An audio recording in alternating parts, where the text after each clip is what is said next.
Welcome to week 4 of the golfing year. And got to say thanks to our friends at Ping. They'll help you play your best. You can arrange a Ping Club fitting from your local golf shop or professional. And also the Golf Clearance Outlet. Head in store in Melbourne, Sydney, Brisbane or Perth, or online at golfclearanceoutlet.com.au. But now, the #1 Australian golf podcast, Nick O'Hearn and Mark Allen. Today, live from Huntingdale. You know this is Talk Birdie-Tome. You should be, when you're right-handed with your new handicap, yes, not Nick O'Hoo, you should be Mick O'Hoo. Mick O'Hoo. Mick O'Hoo actually completes Well, it's too late because I've that already... process. I reckon that makes a lot or of it sense. could be Mick O'Hearn. You know, that's the other way. Because I used to get called Nico a lot. Yeah, I remember that. Yeah. No, I think Mick O'Hoo, better. Mick O'Hoo Okay. is just magnificent. Mm-hmm. We're at Huntingdale Golf Club. And you're drinking wine. What are you drinking? Well, this is the... when we go to a golf club, you have to have the house wine, and it's a lovely Heathcote Shiraz. Yeah. And I just had my first sip, and whew. I had it earlier. I've been here for a while. Yeah, I bet you have. I went out and had a look at the redo with Michael Cocking. Mm. And what we are going to do is that we're going to do a podcast after this podcast with Mike. So he said Beautiful. okay. And Dan, we bring that out on Thursday? Yeah, I can put it up on Thursday. Yeah, that'll be good. Now, Okay. Now, given we're at Huntingdale, Mark, and as I walked in... Yeah, I've been a member here for 30 years. A member whispered to me, just ask Mark, what's this thing about the Huntingdale 7? Because I know nothing about it. I heard that. I was wondering what that was too. The Huntingdale 7, it sounds like either a rap group or... No? So I'm ashamed of this. It's not the pennant team. No, it's not the pennant team.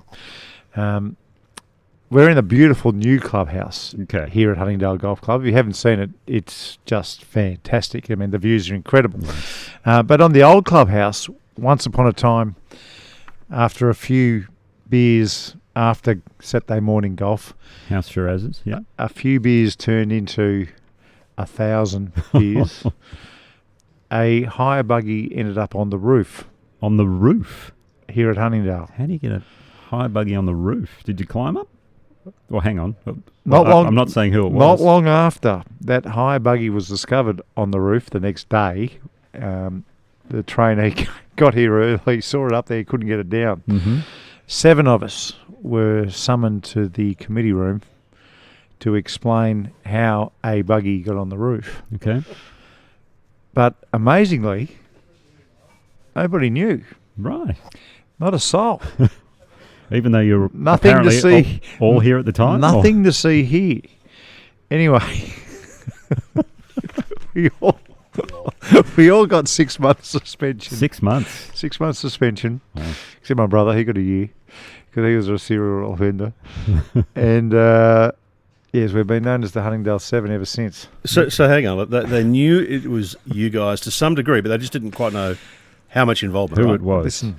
Are you speaking on this at all? No one of the Huntingdale. I would have to be looking out of the. I'd have to have eyes in the back of my head for the rest of my life if I spoke of how that buggy ended up on the roof.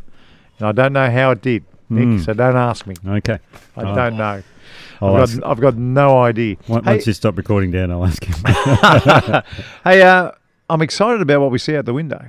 I mean, the redo here at Huntingdale Golf Club.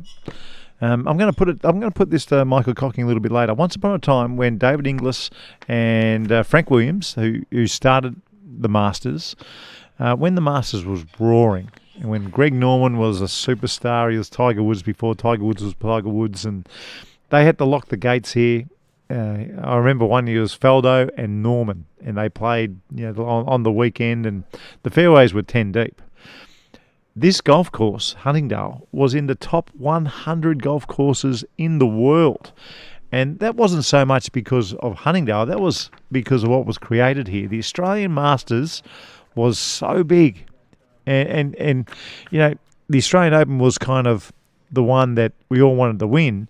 But I reckon the Australian Masters was the tournament that we all wanted to play in because it was so much fun. It was the big three. You had the Australian Open, the PGA, the Masters, several years in a row. They had them back to back to back. And if you could do the three-peat, it was you go down in folklore, basically. Well, Allenby did one Allenby. year. And Peter Senior did maybe... Correct. Yeah, I think a Johnny Walker Classic might have been included. He won all the big four. Pete Senior. Yeah, I helped Allenby get one of those. Did you? Had the lead going into the final round playing what with happened? him here at the Masters. Oh, I struggled. I think I shot 73 and he shot maybe 69 and ended up beating Bubba Watson in a playoff, I think, or a one-shot win. I'm not sure. What made it so good to play for you guys? I'll tell you why. The crowds. But the way this golf course used to be, you were never more than one hole away from the action once the players got to the 8th.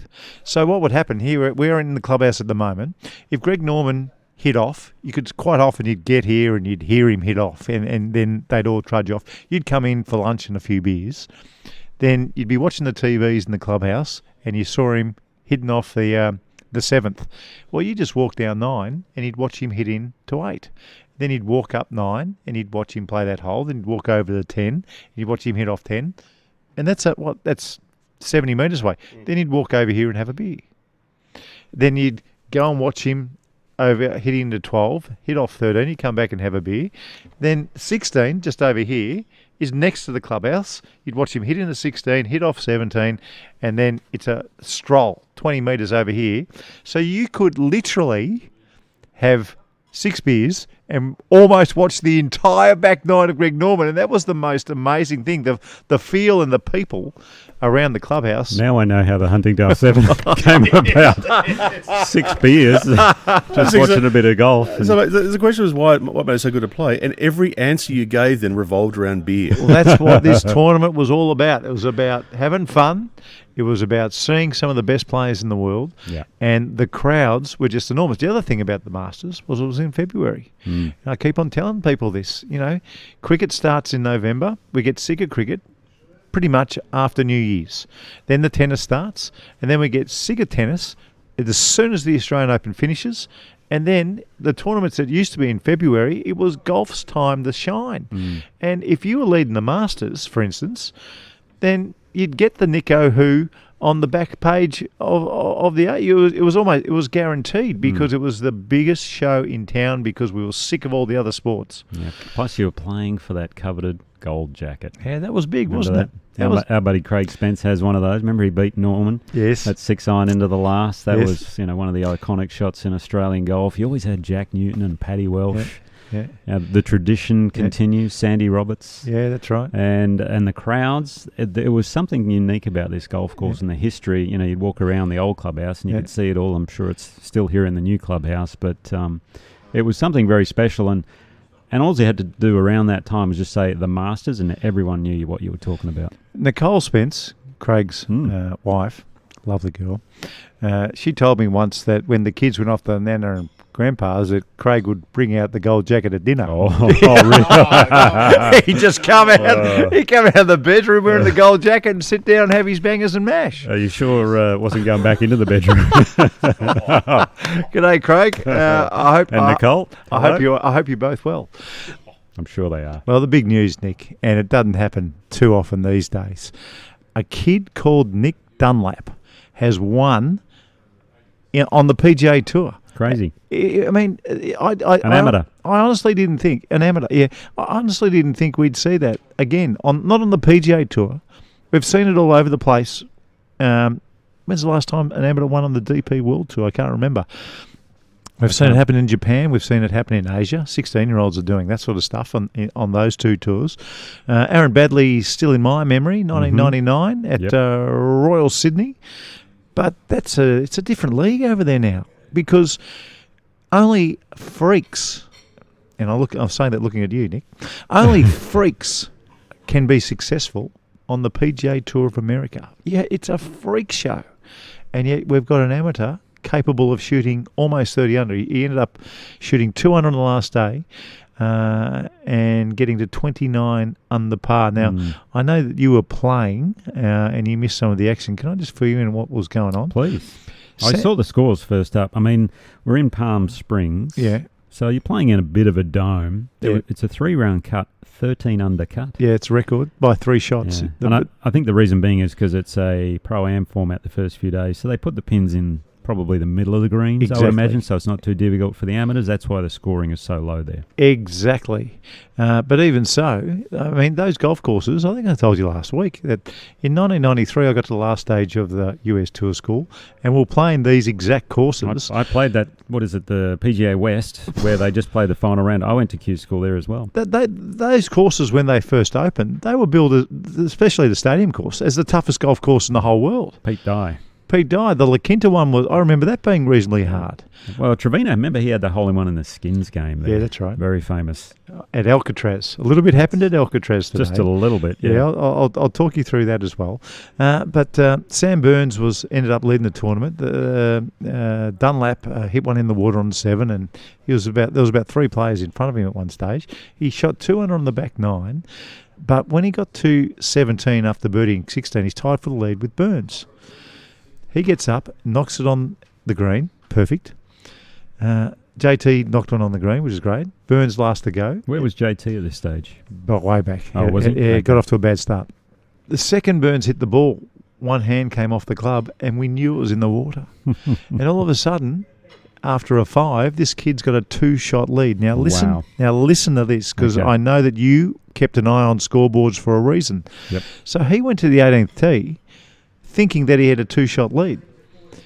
Well, I heard he did, but the player in the group in front might have birdied it. Is that correct? Birdied it before he hit his drive. But what's his name? Udenhout. How do you say that name? Bezadenhout. That's him. Okay. He ends up birdieing 18. So he didn't know. Wow. And he's playing ultra careful. It's an easy hole to bogey, that 18th. Well, he hit it so far right it was a joke. The pin's on the left. All he had to do was not keep it out. He got a lucky break, landed a spectator, got a little bounce, and ended up in the ryegrass. You know how their couch grass in the rough is all dormant. Yep. It bounced off, comes down, ends up in the ryegrass. Decent lie. Well, that's lucky. If it stays up in that other stuff, that's really tough. Slight downhill, had to chip it up and then stop it, and the ball, there's water in the background. Mm-hmm. So, most people in that situation, if they didn't have a bank of experience like this Dunlop kid actually has, may well have hit it fat or thinned it straight into the water. He chipped it was a beautiful shot, a nerveless looking action to 5 feet. Caddy said, "It's inside left, this putt. You've done this 1,000 times." He got over the putt and knocked it straight in the middle of the hole. Well, Can I tell you, they went to his dad about with 3 holes to go. And they say, "When did you know he was going to be a good player?" And he said, "When he shot 59 as a 12-year-old. Oh, what? He shot 59 as a 12-year-old, Nick. Was the par 60 or 70? No, it was, was short. proper- You know what they do over there? They Yeah. shorten the golf courses for the juniors. Wow. But he shot 59 as a junior. That's He incredible. He shot 60 as a college player. He shot 60 in the 3rd round of this tournament at La Quinta. And when JT was talking about him, he went back because they went to the same University of Alabama. That's it. He spoke to Coach whoever and said, "Yeah, he's the real deal." Jay Sewell, I think, is the coach there, I think, from Yeah. memory. But So- the other thing I saw before I didn't watch the final round, you did, but the other thing I saw in Burns, Yeah. he must have lost a bet, I think, to JT, because shaved into the side of his head Yeah, was he did. RTR, which is roll, tide, Roll, roll, that's which is correct. the Alabama sort of motto or whatever. So how would you be shaving that into your head? So he loses that bet. I think he must have to shave up one into the other side after he just lost to another Alabama guy. I don't know. Well, So Burns lost a bit of money because he was 2 shots in front of second place money. Yeah. He was tied at the lead standing on 17, the Alcatraz hole. okay. He hit it in the water, made double. Mm-hmm. On the last, he hit it in the water and made double. Oh, another double. Yeah. Oh, my God. Double bogey. So whatever first place Oh. was, he probably ended up tied for 4th or 5th. Well, I know, but Bezadenhout must be fine with it because he gets first place check because the amateur doesn't get any cash. Apparently, he hasn't done what Tiger did, which was win 3 junior USGA juniors and 3 US amateurs. Do you know what he has But he done? won one of each. Yeah, there's only 2 players. I did a bit of research Yeah. on the way here. There's only 2 players who has won the US Junior Amateur and the US Amateur, Yeah. and that's Nick Dunlap Yeah. and Tiger Woods. Tiger Woods. And there's only 1 player that has done those 2 plus Yeah. a PGA Tour event as an amateur. Oh, And that would be Nick Dunlap. He's the only player to have won the US Junior Amateur, the US Amateur, and a PGA Tour event, all as an amateur. Tiger's obviously done it, but he did the PGA Tour event as a pro. He never won one as an amateur. So Tiger needed to lift his game back in '96, I think, when he got those invites, right? Anyway, when you watch him play, and I'm not sure, he looks like a ready-made superstar, as you imagine. But what I loved about what he was doing, even though he was an amateur and the only amateur playing in the field, he looked like golf was his profession. So he had the real bag. And a tradesman needs good tools. And if you turn up with a little carry bag with your mate carrying the bag and it rains, or you don't have all the stuff in there, it's an issue. So he had a tour bag? He had a tour bag. And what did they have on the bag? Was it Alabama or was it a Titleist or something? I reckon it was TaylorMade. He's Adidas head to toe. Okay. I want to talk to you about that in just a second too, because what he's done, I want to know what that translates into money-wise. But I think he had a TaylorMade bag. So he had the big TaylorMade tour bag. Don't know whether he had his name on it or anything, which is usually reserved for pros, isn't it? I mean, that's one of the most special days in your life when you turn pro, when you finally get a golf bag with your name embroidered into it. It's a happy day.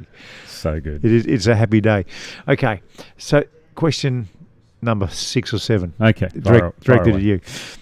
What does this translate into money-wise? I'd be surprised if he can't make out of this, after winning the US Juniors and the US Amateur, and now winning this as a amateur, a tour event. He's going to be exempt for 2 years. Mm-hmm. Does that translate into 5 times 20 million? That's a very good question. Money-wise, if you went to the LIV Tour, it probably would.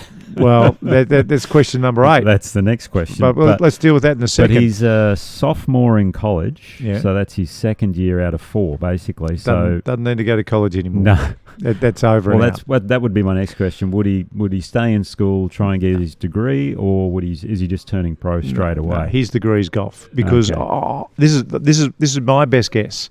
You got people like Tiger coming out. I think 40 million. We just couldn't believe it at the time. Yeah. We could not believe that somebody would sign a golfer, no matter what their ability was, to be dressed head to toe in Nike for $40 million US. I think bare minimum. It's 5 times 20 million. If you're his, and that's just Adidas TaylorMade. Which is what he's already playing. It's a lot of money.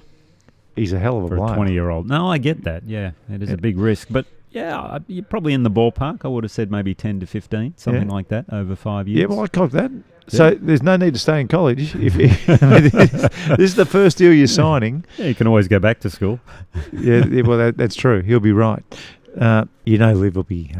They'll at least make a phone call, and do you think that's now in their game plan? Because what I've got penciled in to talk about at some stage is that Jay Monahan has been over talking to, what's the big boss's name? Yasser Al-Ramian. That's him. He's been over last week doing all that sort of stuff. So he finally got the phone call, and now he's actually in person with him. That's great. He's gone over. Took a while. It took a long time. So what was it? He hadn't spoken to him since mid last year when he announced June it. 6th. And he's been over there for a week trying to sort a few things out. Wow. Do you reckon LIV are still in the headspace of making crazy offers to people like Nick Dunlap?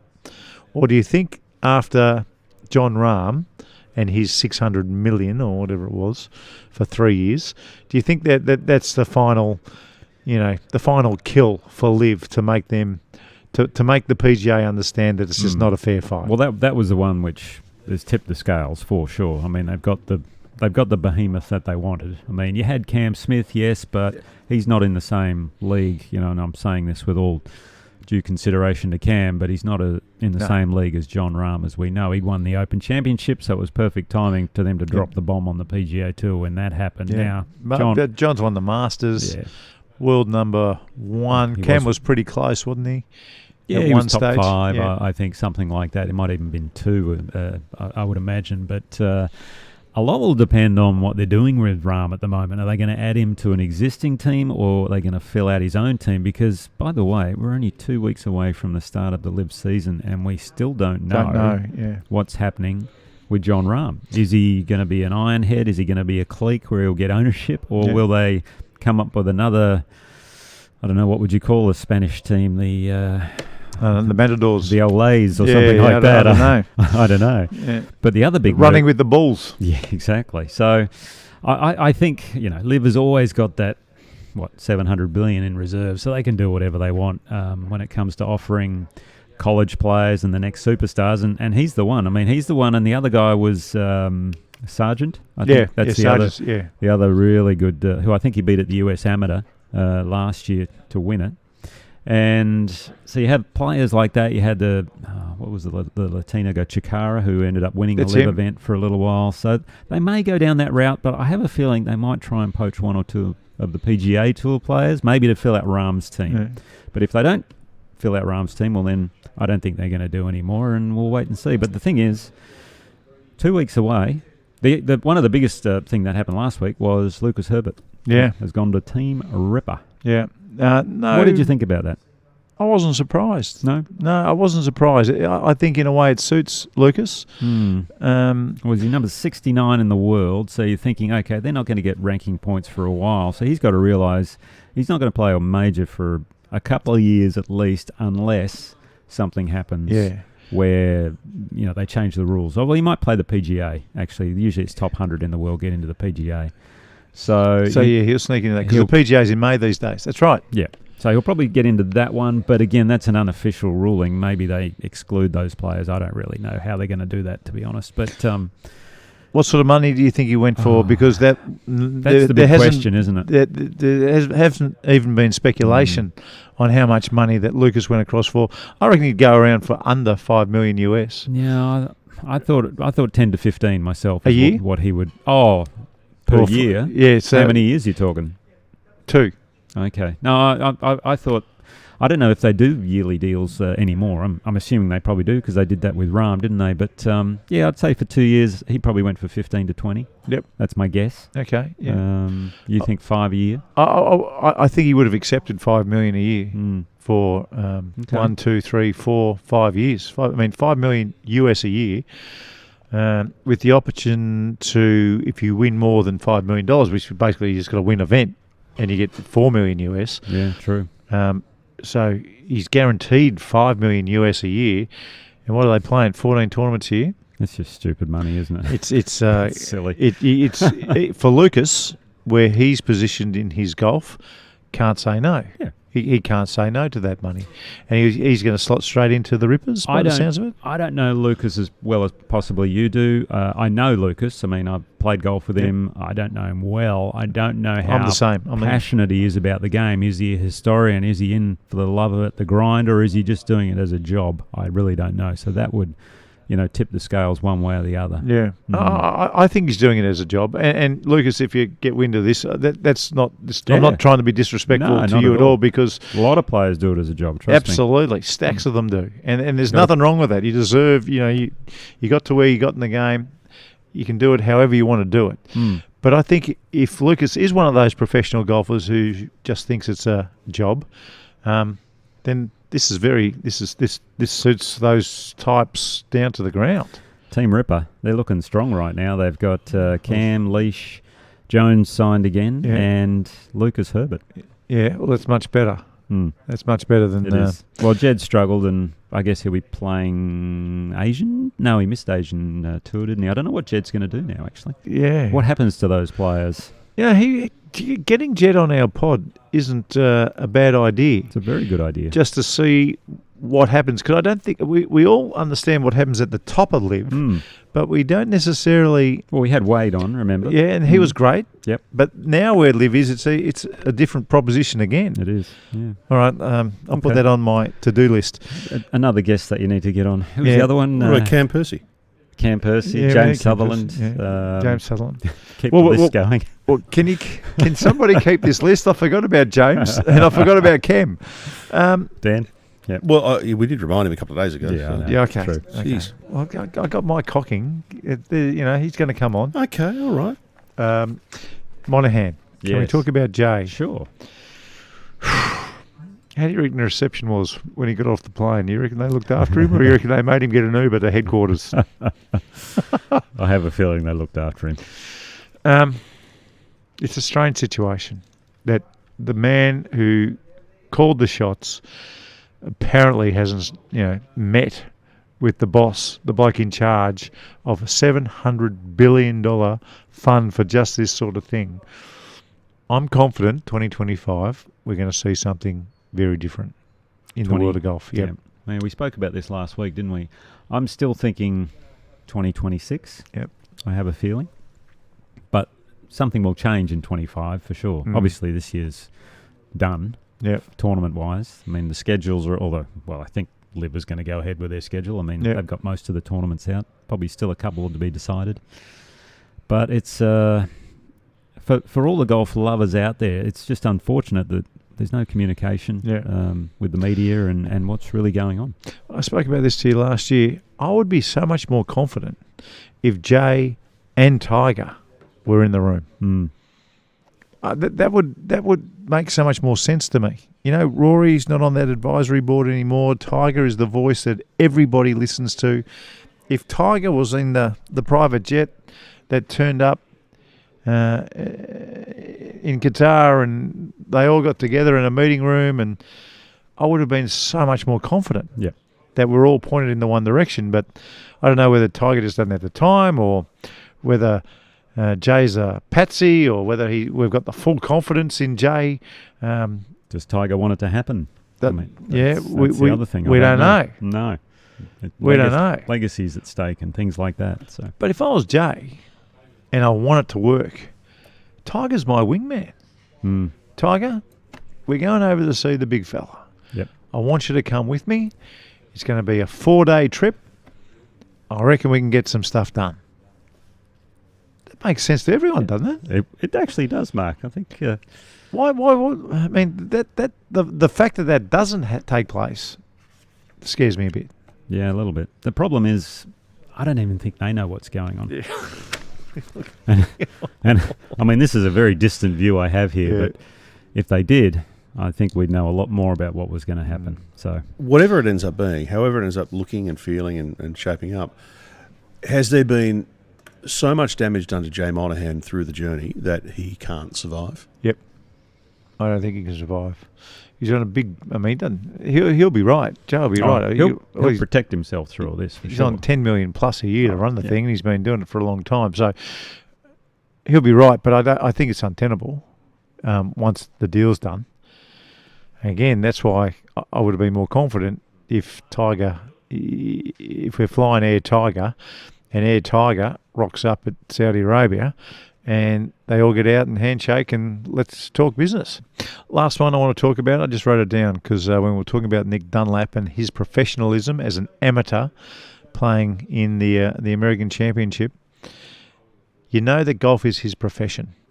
We keep on seeing kids running around playing the PGA Tour of Australasia, Challenger PGA Tour of Australasia, and I just get the sense that we've got a lot of kids out there with not much money, and because of that, it's almost forced upon them that professional golf is a hobby.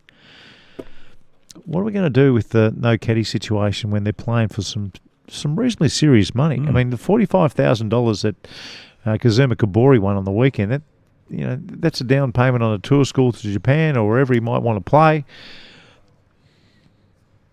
I see it as a bit of an issue.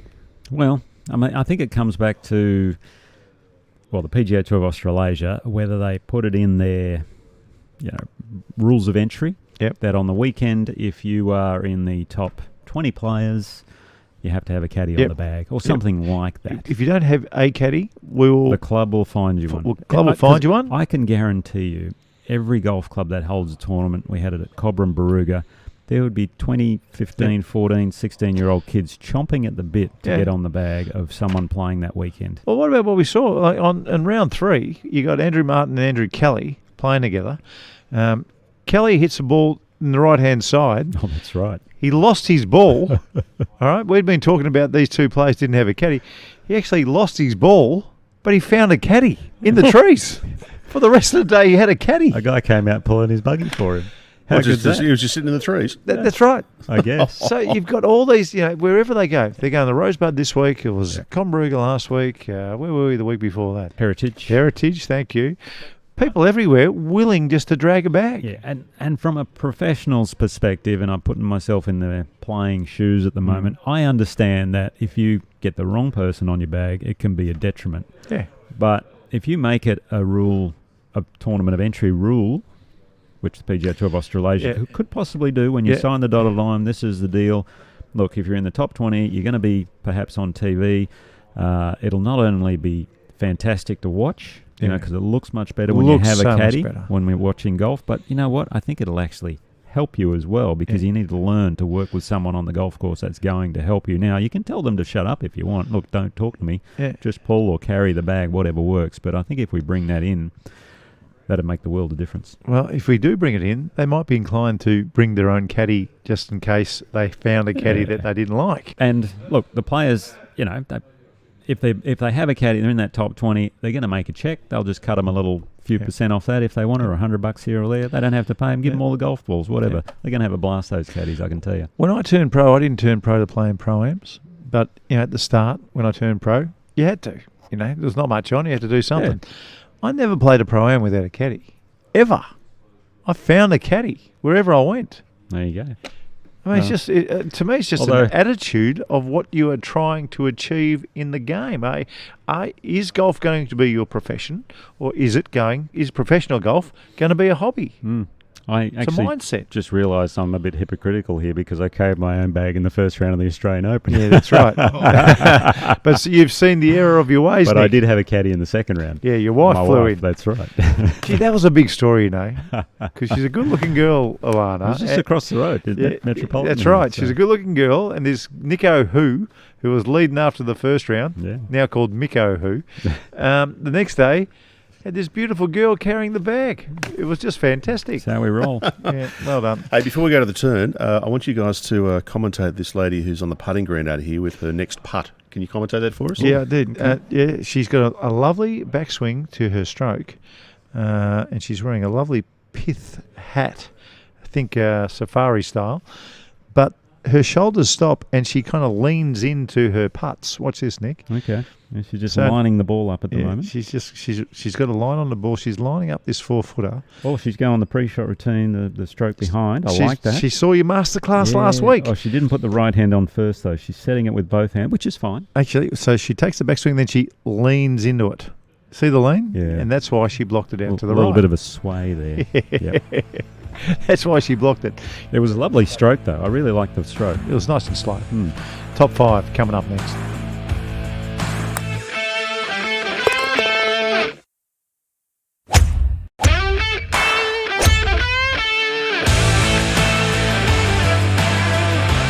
If you're enjoying the podcast, make sure to subscribe and never miss an episode. And maybe share it with a friend. Now back to Nick O'Hearn and Mark Allen. This is Talk Birdie to Me. Oh, wait, look, while you guys are chewing on your Mentoses. They're very addictive. Yeah, very nice. Go well with the Shiraz. Not. I like the fruity ones, though. The mint ones get a little bit boring after a while. A big thanks to the Golf Clearance Outlet. And if you haven't gone online yet to order at least 3 of the $13 gloves that are the best in the whole world, then you're crazy. And also a big thank you to Ping. Any Ping players went in the Ping Global results? We're going to get to them a little bit. He's got a mouthful of Mentos. How many Mentoses did you put in your mouth, Nick? God. Come on. You greedy man. You can't even Take the bowl off. I'm going to put the bowl over here. Goodness me. Look, it's gone up. It hasn't gone up your nose or something, has it? Did you have like 5 in your mouth at one time? I had 1. All right, It's time for this week's Top 5. Top 5. In honour of our amateur friend, Nick Dunlap, yes, who just won. This is the top 5 amateur wins in history. Oh, this is good. History. Yes, I like it. So that means we're going back a little while, just to cover one or two of them. There's been a few. There has been a few. Do they have to be in professional events, or can they be famous amateur events? They're famous. No, is your answer. They can be amateur or pro. Okay, good. Yeah, because that makes it more interesting. Yeah. I'm thinking of a few at the moment. Okay, good. Go on. Number 5. Yeah. Man who just won, Nick Dunlap. Yeah. Number 5. The way he did it too. It was impressive from what you told me. I'm going to go back and watch the replay now because that sounds like a fascinating end of the tournament. It was sensational. What's his swing look like? I never saw him swing it. It looks like nothing can go wrong. It's one of Really? those. Ooh. Yeah. Can't go left sort of swings. It cannot go left. I love that. It's a Just it short. fades. It's a short, fading, powerful Oh, yeah. swing. Beautiful. Yeah. Love it. All right. Nick Dunlap, number 5. Number 4, back in 1913, a young Francis Wimet, or Wimet? Wimet at the Brookline Country Club. I'm trying to think of the two pros from Overcame England that he beat. Harry Varden And Ted Ray. and Ted Ray. Thank you. The big hitting Ted Ray. Yeah. Came out of nowhere, won the US Open. And if you haven't seen the movie, what's the movie called? The Greatest Game Ever Played? Correct. If you haven't seen The Greatest Game Ever Played, you shouldn't be listening to this podcast. Well, it was in our top 5. In fact, stop listening to the podcast right now if you haven't listened to it, or promise yourself that you'll go on Netflix and go and watch The Greatest Game Ever Played. Yes. That along with 7 Days in Utopia. Someone actually sent me something on Twitter the other day saying, Nick O'Hearn, I'm going to watch 7 Days of Utopia. I'll see if it's any good. So I haven't heard whether it's good or not. Let me know. If you haven't heard back, mate, they didn't like it. I actually don't think it was that good. Okay, number 3. You might have heard of this fella, but he happened to win 3 US amateurs in a row. And that third one, what was that, 1996? Epic. Against, let me have a look. I think I wrote it down earlier. Steve Scott. That's on him. the 38th hole. Tiger Woods wins the historic third amateur in a row. No one's ever done it. Was that the one at Pumpkin Ridge? He won one of them at TPC Sawgrass. I reckon he won one at Pumpkin Ridge, and he held the big curler. Could have been that one. I think it was that one. Yeah, right. Because Steve Scott, I think he had him on toast for a while there. Yeah. And Tiger made the big comeback. I wonder where Steve The Scott is these shorts, days. The big baggy shirts. Yeah, that's it. Yeah, they did something on him. Might have been the Golf Channel or something in the States a while back about where he was, but yeah, I'm not sure. Should we get him on the pod? Just see how he's going. Oh, please. see how he okay. see how he's see if coping after that loss. Let me see if I can get Tiger on the pod too while we're at it. Yeah. Well, he used to be his neighbour. It's the least you can do. Sure. Okay, number 2. And this is a bit of a sore point for me, this one. You're not going to put Phil Mickelson in this, No, are you? he doesn't make the list. Oh, good. He doesn't make the list. Dunlap was the first pro to win since him in 91 in Tucson, by the way. Yeah. For those historians out there. But number 2, the 1999 Australian Open at Royal Sydney, Yes. Aaron Badley. I'm glad you found room for this because it was a great win. the kid only started playing golf when he was 13 and a half, and 4.5 years later... He was 19 or 18? 18. 18. 4.5 years later, he won the Australian Open. So he hits a ball for the first time at 13 and a half. 4.5 years later, he won an Australian Open. Yeah. Unbelievable. It was unbelievable. Stupid. I still don't believe it. I was one shot behind him, I think, with 3 holes. He had 3 holes to go, and he was on the 16th, the par 5. And I'm thinking, I got a chance here. 17's pretty tough. And 18's not a snack either. Yeah. He hits one of the best 2-irons you've ever seen into the 16th. I think he knocked it on the green, 2-putted for birdie. I thought, oh, okay, it's done. You're kidding me. So the good news was I was a leading pro along with Greg Norman. So we finished tied second. I almost had a hole in one that week. Did you really? Yeah, I saw the PGA tweeted it not long ago, or Golf Australia tweeted it not long ago. There's a par 3, it's really early, and I didn't realise it. I mean, I knew Third it, hole. I knew it was an inch away because I tapped it in, but I didn't realise what happened down the other end until I saw this tweet. Really? I'll have to find it for you, Dan. Okay. And number 1, This will be good. greatest amateur of all time, Mr. Bobby Jones, when he won the Grand Slam 1930. The final one that he won was the US Amateur in 1930. So in order, that year, this isn't, the Grand Slam is the best, but the amateur, that final amateur, because I'll tell you what, there's a fair bit riding on the line for him as well. So he won the Amateur Championship, which is in Britain, back in May. He won the Open, British Open, as some people call it, in June. Then he won the US Open in July, and he won the US Amateur in September. Early in 1930, that year, he went to the British bookies. He did not. I bet myself, I want some odds on me winning the Grand Slam, because he'd almost done it before this. I didn't know this. Yep. And you know what odds they gave him? What do you think to win the Grand Slam? 50 to 1. Spot on. How did you know? Okay. Really? Because I thought you were about to say 5 to 1 or something stupid. So really, as he was actually playing for a bit of cash. So when he won that US Amateur, he won because he must have God. put on just over $1,000 on it. So not bad at all, is it? Yeah. I'm not sure how strong the amateur fields would have been back in 1930, by the way. Come on. Jeez, come on. Having a go at Bobby. I'm not sure they had the same strength as they Wow. have today. It was pretty impressive just back there. Talking about that, that's Nick Dunlap.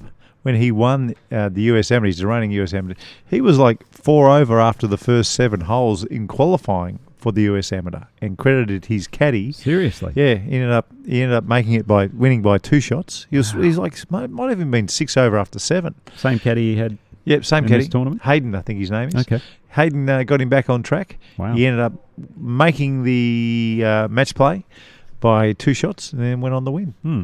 Now, the Australian amateur here, Yes. by the way, we're just going to talk a little, I'm getting off track here a I little can bit, see but that. they've gone to stroke play here, Can we? Yes. 72 holes. Yeah, Any thoughts? I don't like it. No. I like the amateur, I like the match play. Absolutely. When did that come in? About 2 years Couple ago. of years ago? Yeah. Okay. Just cheaper to run is So what is is that the what- understanding. Really? Yeah. Okay. Well, It's a shame. to Golf Australia, I know we got budgets and everything, but please bring back the match play. Absolutely. I love match play. Remember, we For saw obvious reasons. Mateus Sanchez shoot the 62 in the Yes. third round, Mhm. and if it was stroke play back when he won it, then we couldn't say, guess who he beat in the final? Yeah. Because Mateus Sanchez beat Minwoo Lee in the final of the Australian Amateur that year. I remember you talking about that. That's Wow. right. So that's history. Mm. Whoever won this year is like, oh well. Pop quiz, guys. We're live at Huntingdale today. Now, we're in the lounge, so there's Yeah. a bit of noise around us. We're in the Yes. lounge, a lot of members here. Yeah. To get to the lounge, you walk past the pictures of all the previous winners here and some legends of the game, of course. The Walk of Fame. The Walk of Fame. Now, Aaron Badley's there. Pop Yeah, quiz. Yeah. What year did he win the Masters at Huntingdale? I'm going to say 2005. Yeah, let's see. He won the Opens 99, 2000, didn't Yeah. he? I'm going to say 2001. 2007. 2007. No, you were closer. Okay. Who did he beat? I'm trying to think. I can remember it. Well, he beat someone in a sudden death playoff. Okay. Was it Colin Montgomery? Who was it? Daniel Chopra. Oh, okay. Daniel Chopra, his wife is West Australian, actually. His Is that wife's brother went to school with me. It was so bizarre. Yeah, Yeah, anyway, righto. he lived in Orlando and Wow. near where we were. Yeah. Yeah. Very funny you mentioned Monty because he's on that wall of Yeah, fame too. I And I could have sworn I saw a little shiver go through your body as you walk past his photo. I don't like looking at him. No, you don't. I don't like Shall we it. get him on the pod? Yeah, no.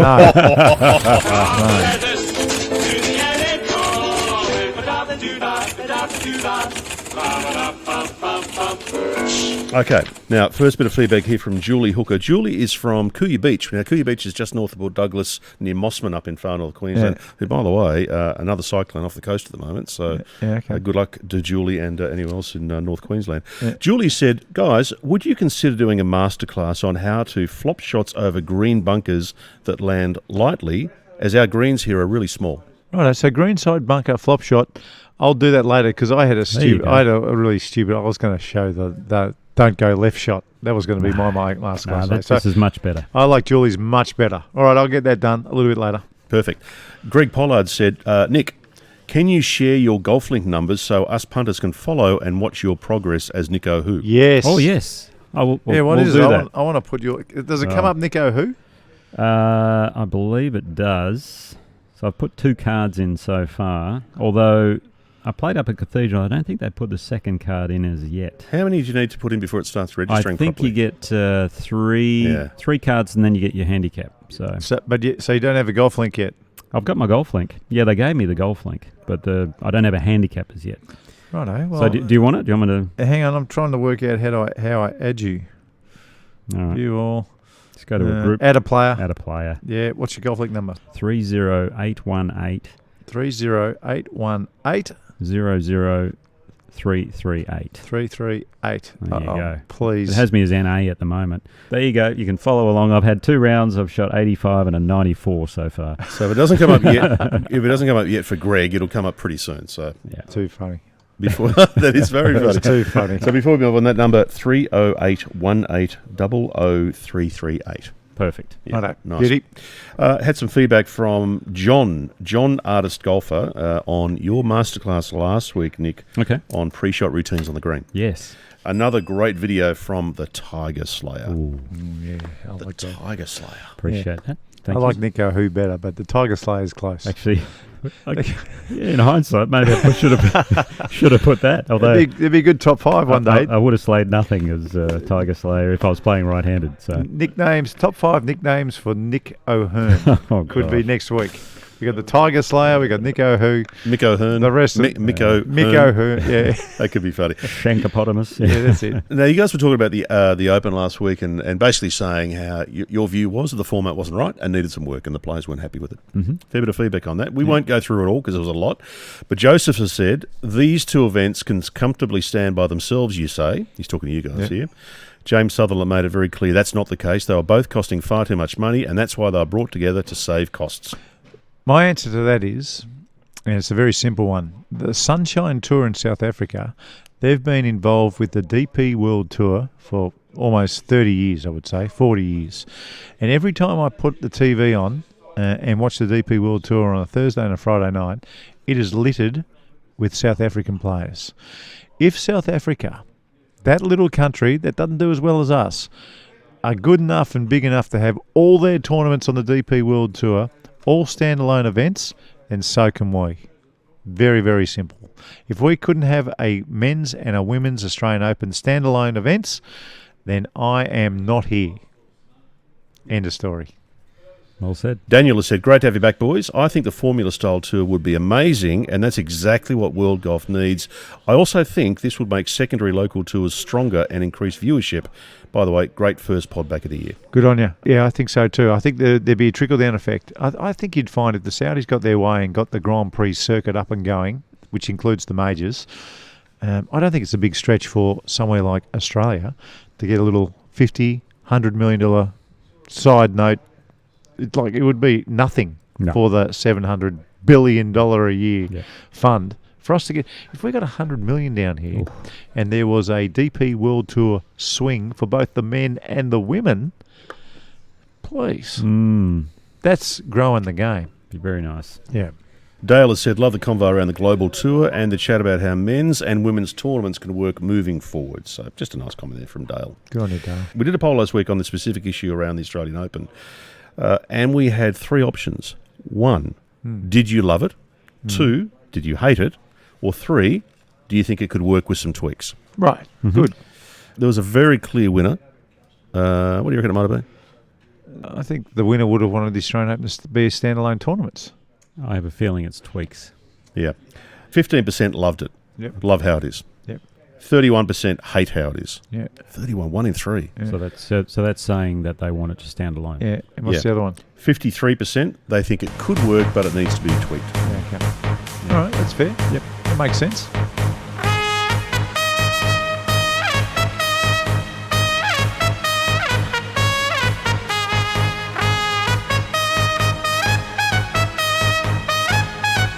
Ping, global results. I love that music.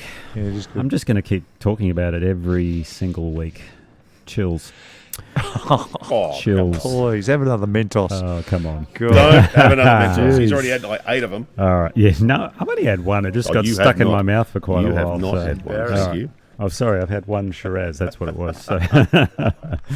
Okay, on the PGA Tour, the American Express Championship, as we mentioned, the amateur, Nick Dunlap. I mean, just incredible. Even made the top 5. That was the biggest achievement, actually, to make your top 5. It was. Yeah. It was actually very impressive. Clever. Who was finished second again? Christian Bezuidenhout. Or Bezuidenhout. I'm not exactly sure. How? Hout. Who? He's an unbelievable player, by the way. that Yeah, fella. he's impressive to watch. One of the best putters in the world. Watch him putt. It's very impressive. But on the Aussie front, Minwoo Lee tied for 21st. Pretty solid week for him.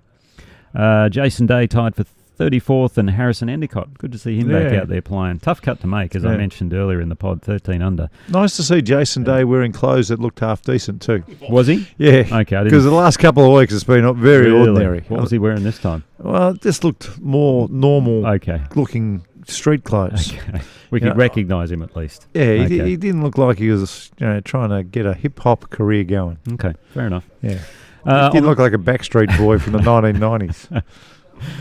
Well, he can dance. I remember seeing him at the Coolum Classic one year. I think it might have been the Australian PGA, and we used to do the dinner around the pool. Don't tell tales about what happens at that tournament. No, it was please. okay. It was okay. Right. But they got him up because he was one of the star players, obviously. But they said, we've heard a rumor that you can dance, and like hip hop style. Yeah. And sure enough, they played some music. He was very impressive. Oh, okay. Yeah, add that to the resume. Right. Not bad at all. He had all the moves. I'll give him that. DP World Tour, Dubai Desert Classic, one of the historic events, if you want to call it that, It is. On the DP World Tour at the Emirates Golf Club. You know what I love about that tournament every year? They show when they played the very first one, the skyline. Yeah. And there's a skyline change. They just show the skyline changes from each tournament. It went from just being a little bush city to what it is today, which is just incredible. I don't know when they started there. I played it in early to mid-2000s quite a few times. I love the golf course. It was firm, which is what I loved. It's good. The scoring was never too low. Yeah, I've never been there, but it is a fabulous tournament to watch. I love it. Really good. But Rory McIlroy, he won by one stroke from Adrian Moronk. They had Cameron Young there playing. He was kind of the overseas megastar. They also had Joaquin Neiman, who was there for obvious reasons, trying to get some points up. He didn't get the heebie-jeebies with the putter or hook a driver, Rory? Didn't hook it into the water any time and back nine or anything like that, last week? No, he didn't. He was 10 shots back starting the weekend.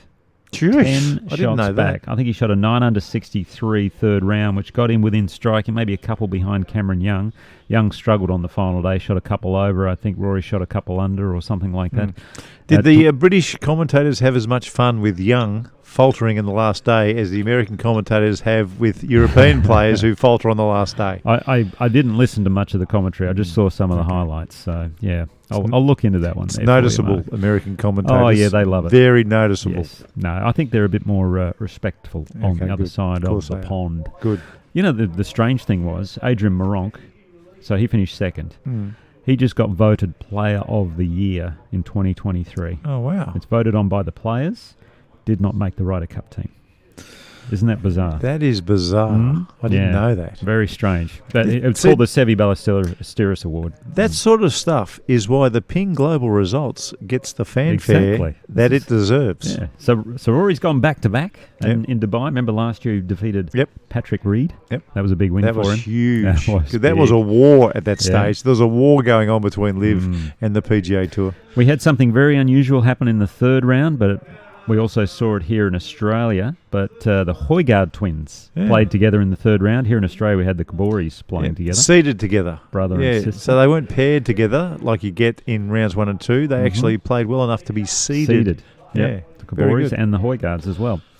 Australian front, Adam Scott, good finish, tied for 7th. And Australasian front, should I say, Ryan Fox, because he was in there as well, tied for 31st. They love Foxy on that tour now. He's almost a poster boy over there. He's playing well, too. Yeah. And he's got his PGA Tour card through that exemption that they have over there. So on the LPGA front, another Australasian, New Zealander, Lydia Ko.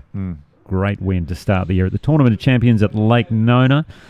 She had a 2-shot win over Alex Pano, and Brooke Henderson was third. Great result for her. She's only 26 years old, and she's had 20 wins already. Lydia Ko's only 26. Yeah, she becomes the 7th woman to win 20 times before the age of 27. Geez, I would have said she was crazy stat. 30-something. I know.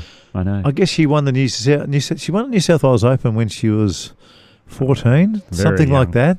Something young. Crazy. Won the Canadian Open when she was 16. It was crazy stuff what she was doing. She had a really poor last year, like 2023. That was probably one of her worst years on tour. And they said, "What did you learn from it?" And she said, "Well, I learned that I cry a lot." Oh, wow, that's a bit sad. So it obviously took its toll on her, but great to see her get the year off to a good start. On the local front, we had the WebEx Players Series event at Murray River at Cobram Baruga Golf Course, possibly one of the most well-maintained golf clubs in Australia because the condition was incredible. Terry Vogel and his team, the ground staff. And we saw one of the Kaboris, Kazuma, take the title out. We commentated, obviously. Mark, we saw him and his sister play together on the Saturday because the men and women play together for the same purse, one of these very unique events. But Kazuma won from Shannon Tan. Momoka finished third. Along with Aaron Wilkin and Andrew Martin. And I tell you what impressed me the most about Kazuma, he played really old school golf. Yeah. Very impressive. And that putting stroke, Can I put a call out to our listeners, the people who listen to this show? If you're in Victoria and you're down Rosebud Way, can you just get there on Tuesday and walk straight up to Kazuma and say, I would like the caddy for you? Yes. Okay, just walk straight up to him and say, Mark Allen and Nick O'Hearn said that you need a caddy. I know that you've got $45,000 in the till and you don't have any excuses. Now, because I'm a nice person, I'll shut up and I'll keep up, but I want to help your son. Well, I have a feeling some of the pro caddies might be lining up to get his bag. That wouldn't be silly. Yeah. He's got a good future ahead of him. Rosebud would suit him too. And they can sniff out good players, those pro caddies, that's for sure. Rosebud's going to suit him down to the ground. Yeah. Asian Q School was taking place in Thailand, a big event for a lot of Australian players and New Zealanders. We had a lot of our own playing on there. They had 35 cards up for grabs and 6 Aussies got their card. Justin Warren, Sam Brazel. Warren finished third, actually. It was a really good result. Maverick Antcliffe, Jordan Zunick. Was awesome to see Jordan get it. And Harrison Crow and Lachlan Barker. Nick Voke, unfortunately, he lost in a playoff for the 35th card. No. Yeah, it was a tough one. But also a shout-out to my American buddy, Austin Truslow. He also got a card over there as well. I was helping him with his golf before I left to come back down to Australia. I was keeping an eye on it because there was 2 kids from Kingston Heath who I play with, Andre Lorte and Max Charles. They both missed. Yeah, saw that, unfortunately. So tough week for him. We're going to catch up with Jordan, actually, this week to have a chat, see how it all panned out in the end. So he shot 74 first round, so it was a big comeback to get it. And lastly, we had the Australian Amateur, which I referenced earlier, a 72-hole stroke play event at Yarra Yarra, won by Quinn Croker. Oh, wow. You know, we've been watching him on the Australasian tour. He had a 5-shot win over Yarra Yarra's Phoenix Campbell. So great win from Quinn really good. In the men's side.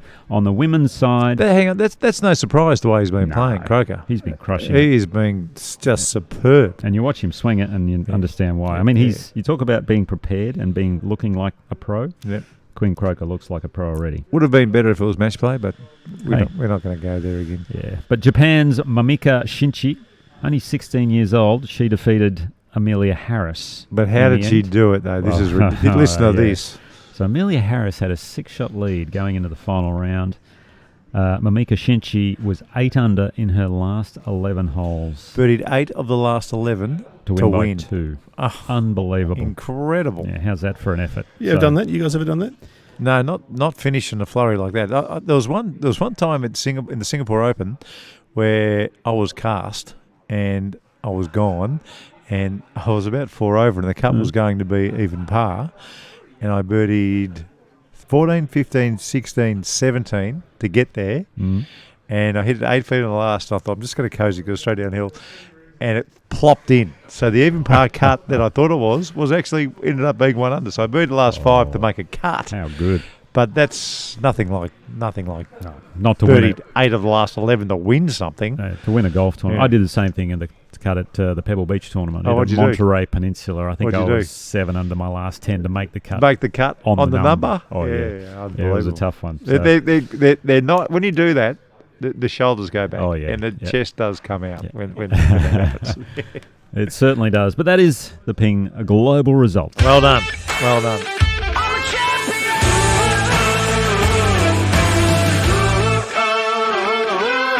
Well, the masterclass, and this one's for Julie Hooker from Kuya Beach in Queensland. Time for this week's masterclass. And Julie, good on you. Thanks for bringing this up because mine was going to be really boring.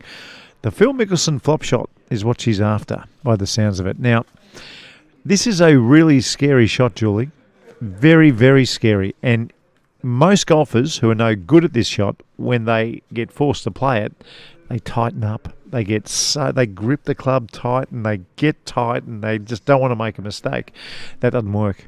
You have to be loose as a goose when you play a big high flop shot, and you've got to have quite a long slow swing as well, because what you're trying to do at the bottom is you're trying to throw the club past your hands and keeping it open, all while hitting down on the golf ball. Now, what I just said a second ago, that's almost the most important bit.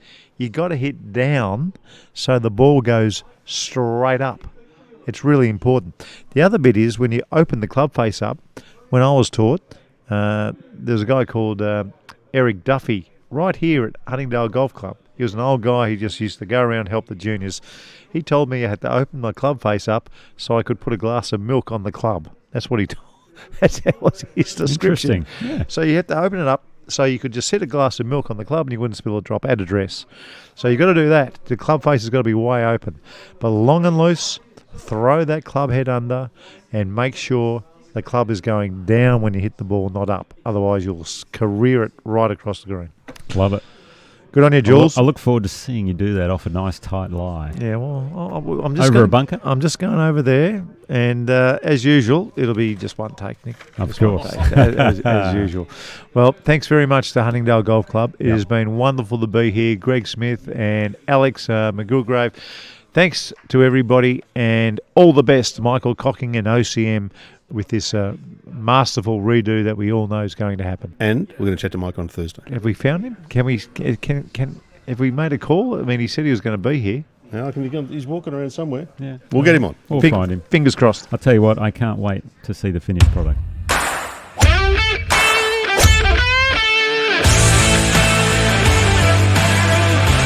Thanks for being part of Talk Birdie to me with Nick O'Hearn and Mark Allen. And if you want to be part of the show, drop us a message or comment on the socials. Or you can send an email or leave a voicemail at talkbirdietome.com.au. Thanks to the great team at Ping. They're the best in the business and they'll help you play your best. And the Golf Clearance Outlet. If you're after top quality at prices you won't beat, check them out. golfclearanceoutlet.com.au. Talk Birdie to me's executive producer is Dan Bradley at Kaizen Media. Sound design, Daryl Misson at loudzebra.com.